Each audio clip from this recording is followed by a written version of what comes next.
हमने 3 दशाएं कही थी। प्रथम दशा ये कही थी कि हमें आशीर्वाद की जरूरत ही नहीं है, हमें आशीर्वाद की जरूरत ही नहीं है क्योंकि हमारे पास नमोस्तु है।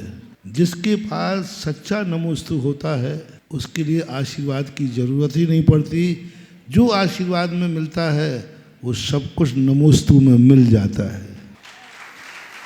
इसलिए तो जिनेंद्र भगवान आशीर्वाद नहीं देते हैं।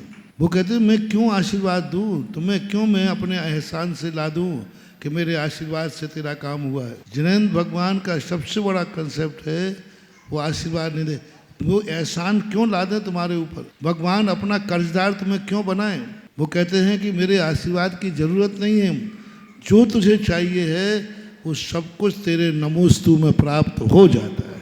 अब जब हमें बिना आशीर्वाद के सब मिल रहा है तो फिर ज़रूरत क्या है। अब रही बात कि हमें यदि मान लीजिए हमारे नमोस्तु में ताकत नहीं है तो क्लिष्टेषु जीवेषु कृपा परत्वम, फिर गुरुजन कृपा के रूप में, जैसे जब व्यक्ति परीक्षा देता है और 33 नंबर से भी पास नहीं हो पाता, 23 नंबर प्राप्त किए तो फिर 10 नंबर का गुरु कृपांक बोलते हैं। तो जब गुरु ये देख लेते हैं कि इस व्यक्ति के नमोस्तु में दम नहीं है, ये नमोस्तु में इतनी ताकत नहीं है, इतनी विशुद्धि नहीं ला पा रहा है, तब साधु करुणावश 10 नंबर का ग्रेस देकर के आशीर्वाद देता है।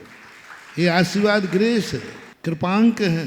पहले तो हमने यही सोचा कि आशीर्वाद देने नहीं पड़े, तेरे नमोस्तु से तेरा काम हो जाए जिससे तुझे देव शायद गुरु का एहसान या ऋणी नहीं होना पड़े। फिर तीसरे नंबर पर यह कहा था कि फिर भी मन में संतुष्टि हो कि नहीं हो, मैं तो असमर्थ हूँ, बिना आशीर्वाद के काम हो गई नहीं, तो फिर मांगने के लिए फिर मांग भी लेते, महाराज आशीर्वाद दे दो। तो ये 3 कैटेगरी कही।